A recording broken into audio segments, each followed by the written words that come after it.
সকালে তৃণমূল, বিকালে কংগ্রেস, রাত্রে সিপিএম। এই হচ্ছে বিরোধীদের এখানে অবস্থা।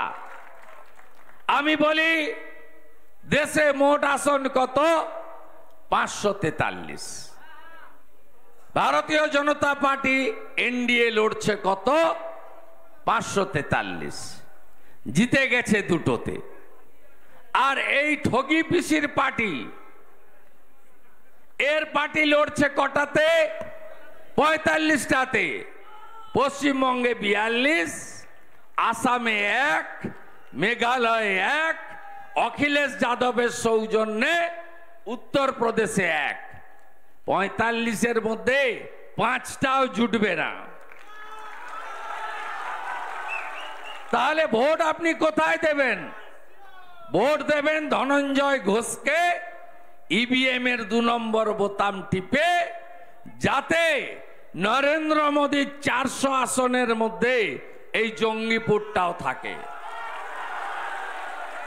জঙ্গিপুরে যদি প্রধানমন্ত্রীর আশীর্বাদ ধন্য সাংসদ না যেতে, তাহলে এই যে সমস্যাগুলো এতদিন ধরে কংগ্রেস বা পরবর্তীতে তৃণমূল কেউ সমাধান করেনি। গঙ্গা ভাঙন, আপনাদের এলাকার উন্নয়ন, এখানে আলিগড় ইউনিভার্সিটির ক্যাম্পাস চালু হলেও কার্যকর হয়নি।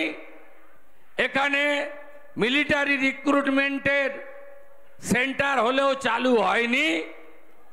এখানকার বিড়ি শ্রমিকদের উন্নয়নের কোনো সুবিধা আপনারা পান না, এবং বিশেষ করে পাট চাষিরা কেন্দ্রীয় সরকারের ভর্তুকি মূল্যে পাট বিক্রি করতে পারেন না।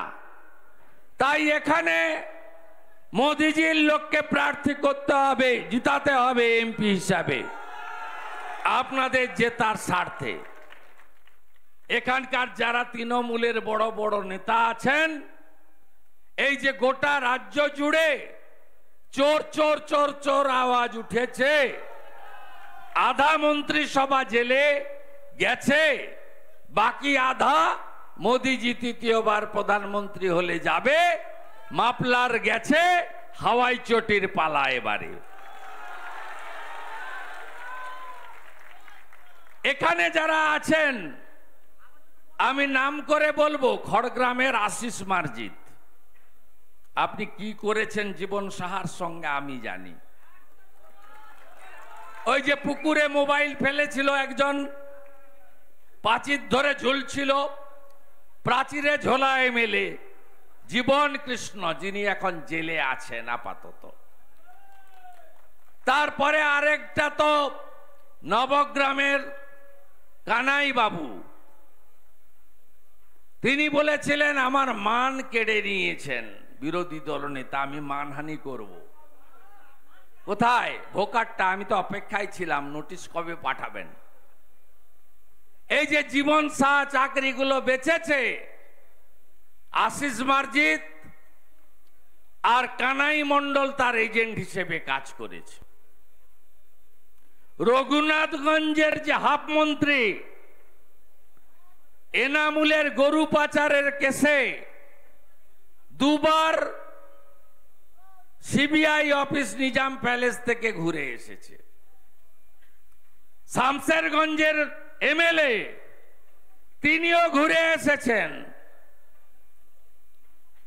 জঙ্গিপুরের প্রাক্তন মন্ত্রী এমএলএ, তিনিও লুকিয়ে লুকিয়ে দিল্লি এবং কলকাতার অনেক অফিস থেকে ঘুরে এসেছেন। বাকি কেউ নেই। সুতির এমএলএও তাই। এখানে যা মাল ঝাল এদের হয়ে আছে, এই বদরক্ত যদি বের করতে শুরু করে, চোর ধরো আর জেল ভরো,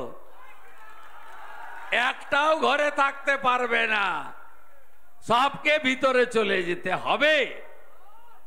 তাই এই চোরেদের হাত থেকে বাঁচান জঙ্গিপুরটাকে, বাঁচান এই লোকসভা কেন্দ্রকে।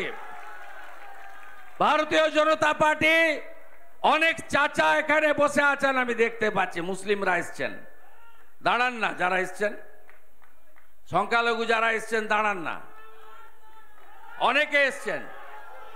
এটা পরিবর্তন, হয়তো বিরাট সংখ্যায় আসেননি। আমি আপনাদের বলি, আমরা জয় শ্রীরাম বলি, কোনো এতে লুকানোর কিছু নেই। ভগবান রাম, আমরা তাকে আরাধ্য দেব বলে মনে করি, কিন্তু আপনাকে আমরা বলবো না জয় শ্রীরাম বলতে। আপনি অন্য ধর্মে বিশ্বাস করেন, তো বিজেপি আপনাকে রাম রাজ্য দিতে চায়। রাম রাজ্য মানে কি জানেন? মাথায় ছাদ, পেটে ভাত, হাতে কাজ। বিজেপি আপনাকে সুশাসন দিতে চায়, বিজেপি আপনাকে সুরক্ষা দিতে চায়, বিজেপি আপনাকে সুস্বাস্থ্য দিতে চায়। আর মমতা ব্যানার্জি লাফিয়ে লাফিয়ে বলছে, এই ফরাক্কায় বলে গেছে। আমি দুদিন আগে নওদাতে ছিলাম ডক্টর নির্মল সাহার প্রচারে। আমি বহরমপুরে রোড র্যালিতে ছিলাম। ফরাক্কাতে এক ঝুড়ি লোক নিয়ে পিসি বলছে 3000 লোক হয়েছে আর 4000 পুলিশ ছিল। পিসি বলছে আমি আপনাদেরকে রেশন দিই। কত বড় মিথ্যাবাদী! 82 কোটি লোককে নরেন্দ্র মোদীজি, ভারত সরকার 82 কোটি ভারতবাসীকে 2021-এর মে মাস থেকে অদ্যবধি মাথা পিছু 5 কেজি করে রেশন দেয়, যাতে পশ্চিমবঙ্গের 7 কোটি লোক পায়। এ স্টিকার লাগিয়ে দিচ্ছে। বলছে আমি বাড়ি বাড়ি নলবাহিত জল দিয়েছি। জল কোন গ্রামে এসছে? 8000 কোটি টাকা দিয়েছেন নরেন্দ্র মোদীজি। নাম হচ্ছে জল জীবন মিশন। বলছে আমি জল দিয়েছি। জল জীবন মিশন নাকি উনার। বলছে কাঁদি মাস্টার প্ল্যান 429 কোটি টাকায় আমি করে দিয়েছি। আরে আপনি কি করবেন? 429 কোটি টাকা, 429 কোটি টাকা কেন্দ্রীয় সরকারের। কি বলছে শুনুন। হিন্দু এলাকায় গিয়ে বলছে সিএএ হয়েছে, তোমার অ্যাপ্লাই করলে নাগরিকত্ব চলে যাবে। আর মুসলমান এলাকায় গিয়ে বলছে এনআরসি হবে, তাড়িয়ে দেওয়া হবে। আমি সংখ্যালঘুদের ধন্যবাদ জানাবো। 2019 সালে সিএএ আইন পাস হওয়ার পরে মমতা ব্যানার্জি আর তার মন্ত্রী সিদ্দিকুল্লাহ চৌধুরী আগুন লাগিয়ে দিয়েছিল। আপনারা আতঙ্কিত হয়েছিলেন। অমিত শাহজি 6 মার্চ সিএএ কার্যকর করে দিয়েছেন। আজকে 5ই মে, 2 মাস হয়ে গেছে। একটাও সংখ্যালঘু মমতা ব্যানার্জির টুপি পড়েনি, রাস্তায় নামেনি। সিএএ মানে নাগরিকত্ব দেওয়া, নাগরিকত্ব কেড়ে নেওয়া নয়।